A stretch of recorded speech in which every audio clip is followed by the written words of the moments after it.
Здравейте, уважаеми зрители! Вие гледате Фолклорна трапеза, а аз съм Дарина Гаджурова. Бързам да ви представя нашия специален гост днес, господин Красимир Георгиев, психолог, консултант, хипнотерапевт и заместник-председател в Българска асоциация за работа с дъха. С него ще разговаряме за здравето и психологията на българите.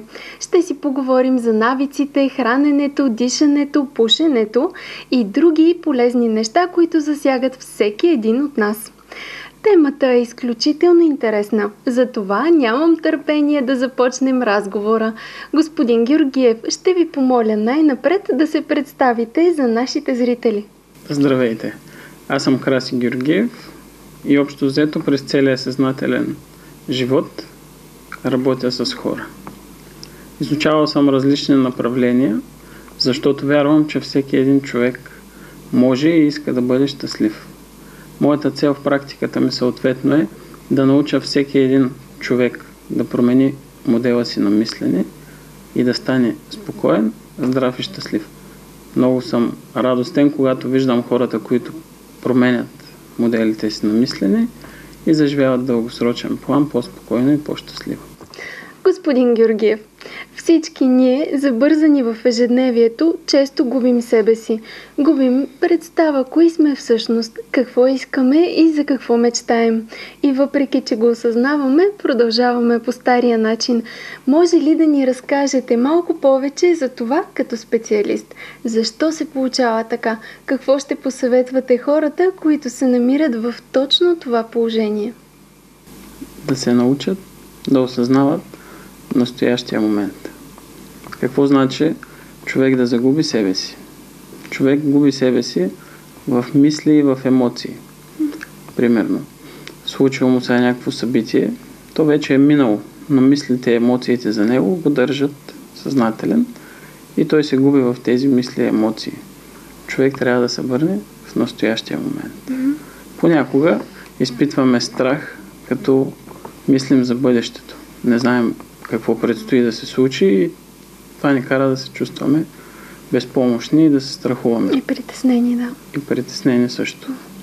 Затова човек трябва да се върне в настоящия момент, защото никой не може да знае какво ще се случи след една минута или след един час. Може само да предполагаме. Когато човек осъзнае, че настоящия момент е силата да прави избор, да взима решение, бъдещето му започва да се променя. Той може да избере да бъде щастлив и спокоен. Защо? Изборът е много важен, понеже когато ставаме сутрин и тръгваме за работа, започваме да избираме каква точно дреха да си облека, какви обувки днеска, с какво ще ходя на работа, с автобуса, с колата, пеша ли. И правим мини избори, които даже не осъзнаваме. Дали да закъснея малко за работа, дали да остана да свърша повече работа. И ако разберем, че изборите, които правим, зависят от нас и са съзнателни, може да избираме да сме спокойни и щастливи или да избираме важни и приоритетни неща за нас. Такива, които ни карат да се чувстваме спокойни. Така че посланието ми е: осъзнайте и живейте в настоящия момент и правете правилните и важните избори за вас. Тоест, ако се чувствам загубена и объркана, това е защото твърде много мисля за минало или за бъдеще и го изживявам емоционално. Тоест, в този смисъл аз съм загубена, защото не съм тук и сега. Или е възможно да има такива мисли и емоции, които казахте. Благодаря за изчерпателния отговор. В сайта ви има описани много и най-различни методи, с които работите. Те ми станаха доста интересни, затова може ли да разкажете малко повече за тях и най-вече да обясните как точно те помагат на хората? И разбира се, как вие помагате на хората с тях? Да, в сайта съм описал някои от методите, с които работя. И в 10 годишната ми практика установих, че колкото по-лесна е една техника, толкова е по-ефективна. И затова и от методите, които са описани: хипноза, дишане, движение, китайска гимнастика, съм създал система, която работи с 4 елемента, които присъстват във всеки един човек. Тези 4 елемента са мисъл, образ, емоция или телесно усещане. Обикновено хората изпитват определени емоции или имат натрапливи мисли и затова посещават кабинета или семинарите, искат да се справят с тях.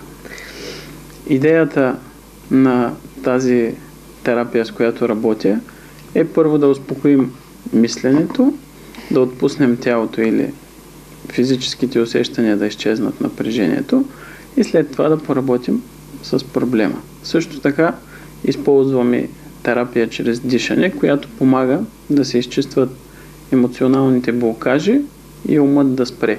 Какво означава това? Когато нямаме мисли в главата, умът спира. Когато е спрял, сме спокойни и центрирани и изпитваме едно щастие и спокойствие, което е естествено за всеки човек, когато не е напрегнат. Но понякога в тялото остават емоционалните блокажи и мислите са заседнали.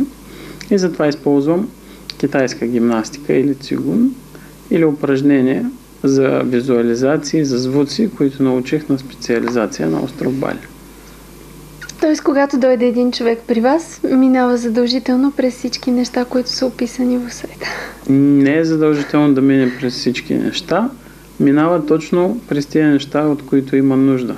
Тоест, човек може да има нужда да успокои само ума си и тялото си, може да има нужда да пречисти някакви емоции от себе си. Така че според нуждите на всеки човек избирам определени техники, които да използвам.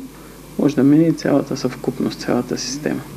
Уважаеми зрители, ще си позволя да допълня психолога господин Георгиев, като добавя, че изпитан метод за релаксация, поне тук при нас в фолклорна трапеза, е и музикотерапията. Нека да видим първото музикално изпълнение за днес, след което разговора ни с психолога господин Георгиев ще продължи.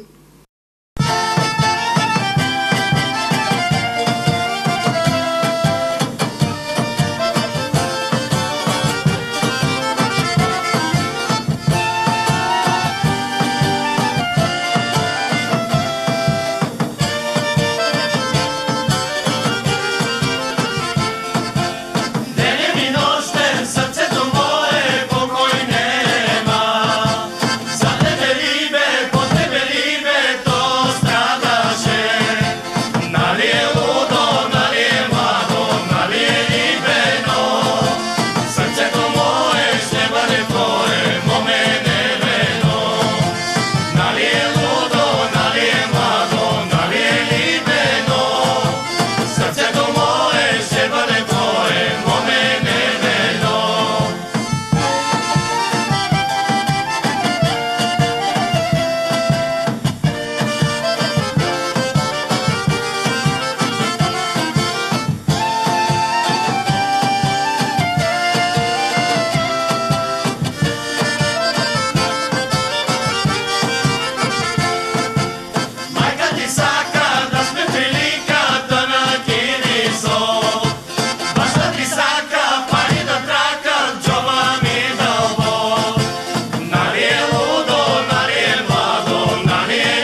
така, господин Георгиев, нека акцент в нашия разговор да бъде здравословното хранене, но не конкретно кои са храните за това, а как да нагодим психиката си така, че да се храним здравословно.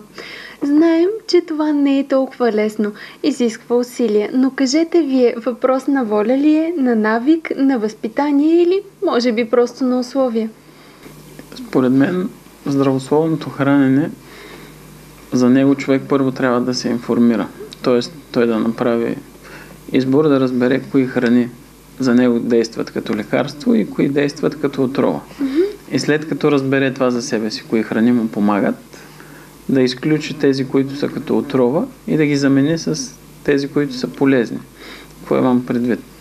Примерно, ако всяка сутрин пием кафе, може да го заменим с полезния му еквивалент чай зелен за предпочитане или чай мате, който е по-енергетизиращ.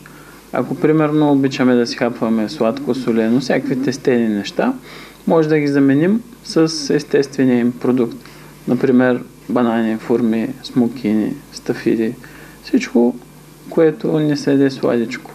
Идеята на това заместване е, че когато човек създаде в психиката си, в ума си, че нещо му липсва, иска да се откаже, да кажем, от кафето и на негово място трябва да го замени с нещо полезно.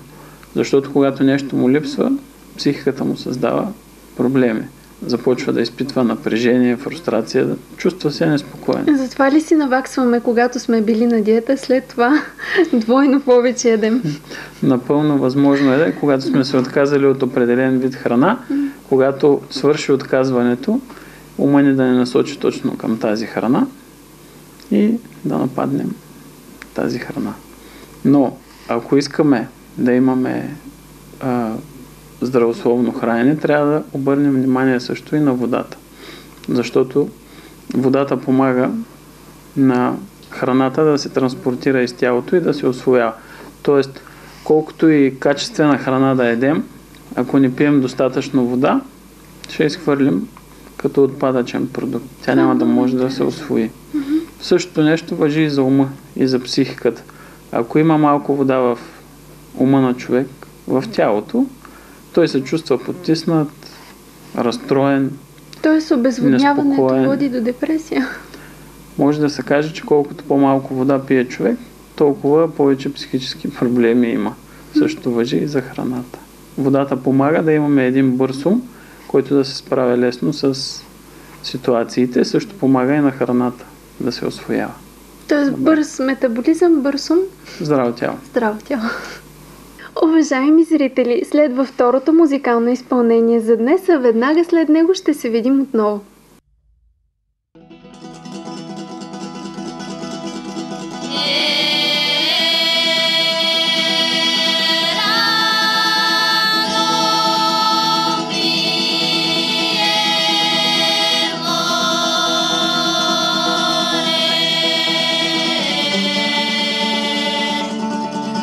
Slunce jo greja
Господин Георгиев, всички знаем, че реално съвременният градски човек трудно би могъл да води наистина здравословен начин на живот.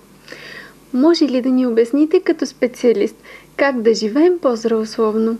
Как да подхождаме към избора на храна, когато влезем в един модерен супермаркет и сме атакувани от реклами, красиви опаковки и атрактивни цени? Първо, преди да стигнем до магазина, трябва да си създадем идея какво точно искаме да едем и с какво ще се храним. И като я създадем тая идея, да си направим един план или списък. Ще си купя това, това и това. И този списък да си го вземем с нас и да отидем в магазина. И когато имаме списък, вероятността да си купим нещо, което в момента е на промоция и от което нямаме нужда, намалява.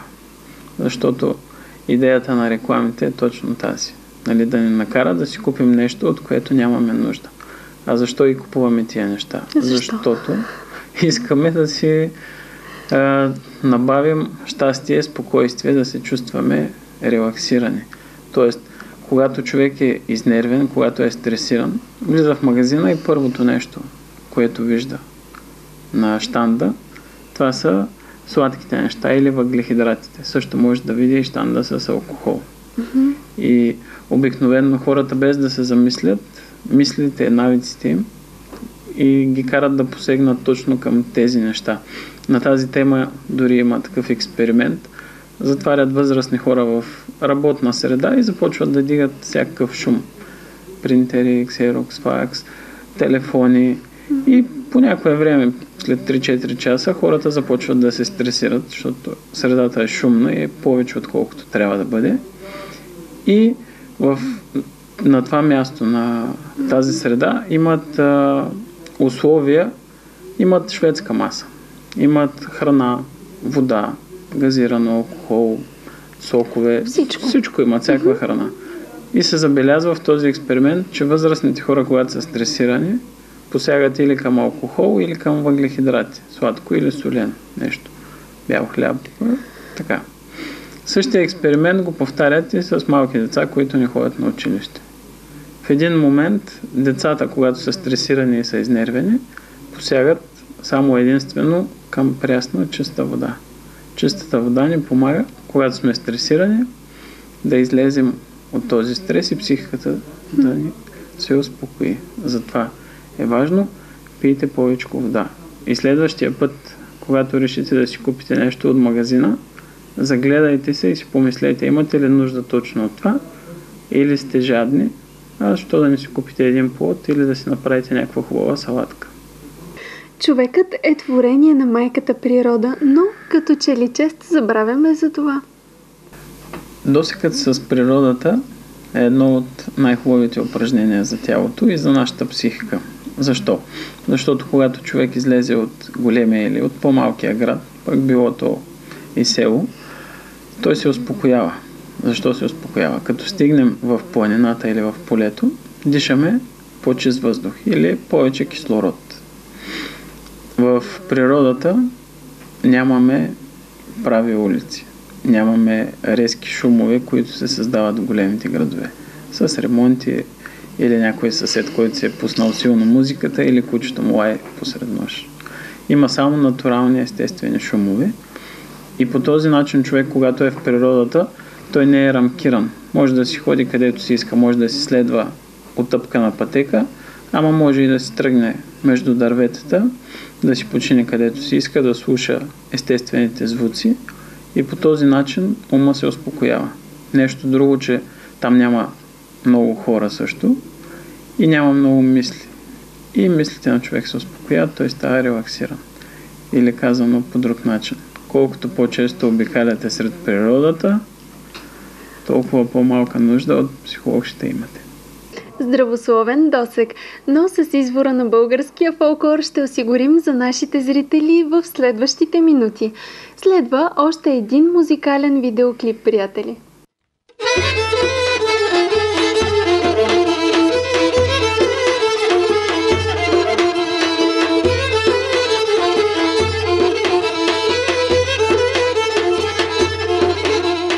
Седела раде в градина, да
Уважаеми зрители, разговорът ни с психолога господин Георгиев, експерт и хипнотерапевт, заместник-председател в Българска асоциация за работа с дъха, продължава. Следващия ми въпрос не е свързан пряко с храненето, но засяга в голяма степен физическото здраве на човек и е много актуален в днешно време. Как хората, които имат зависимости, като тютюнопушене, например, или алкохол, могат да се справят с тях? Справянето с зависимости понякога е лесно, понякога е не толкова лесно. Зависимост, каква точно зависимост говорим. Но да вземем, например, тютюнопушенето. Повечето хора са чули от някъде, че когато са стресирани, тревожни или напрегнати, като изпушат една цигара и стреса намалява. Защо се получава така? Несъзнателно хората, които пушат или така пушачите, имат нужда да дишат, да вкарват кислород в тялото си. И повечето от пушачите правят един несъзнателен модел, който е известен в дихателната терапия, и именно модела 2-4. Вдишвам примерно за 2-3 секунди от цигарката, примерно задържам си въздуха за малко и издишвам 4 пъти по-дълго. Наблюдавам дишането, виждам цигарения дим, който съм издишал, и всъщност това ме успокоява. А реално в дихателната терапия това е модел, който успокоява парасимпатиковата нервна система, и човек, ако направи 9-10 вдишвания, колкото са една цигара, така изпушене, съвсем естествено ума му се успокоява и той вече не е стресиран. Друг модел на пушене при пушачите е този, който е бързия модел на пушене. Те, да кажем, взимат една цигара и започват да я пушат много бързо. Вдишват и издишват без никаква пауза. И цигарата, примерно, за 1 минута бива изпушена и те нямат никакво съзнание за това. Това е друг модел в дихателната терапия, който е с правене за много силни негативни емоции или напрежение. Такова, което човек усеща, че главата му ще изпуши и ще избие от него, и затова пуши по този начин много бързо. И да кажем, че човек знае за тези модели на дишане и започне да ги прилага съзнателно в живота си, има възможност съвсем естествено да спре да пуши. На някои от семинарите хората, които са осъзнавали този дихателен модел, бавния, че той ги успокоява, и бързия, който премахва негативните емоции много бързо от тялото и от психиката им, съвсем естествено, без да са целяли да спрат цигарите, са казвали: аз вече не пуша. Защото те разпознават този дихателен модел и го прилагат съзнателно в живота си.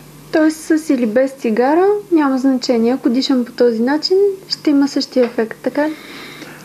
Те си дишат по този начин с цигара, но дори и да нямат цигара, пак ще дишат по същия начин за успокояване на психиката и ще се получи абсолютно същия ефект.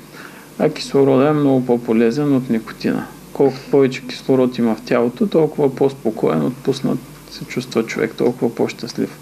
Кислорода действа леко замайващо. Така е естествено и на човек му е интересно да диша нещо, като да отиде в планината и там въздуха е по-разреден, повече кислород поема и му става по-интересно. Времето се забавя и така нататък.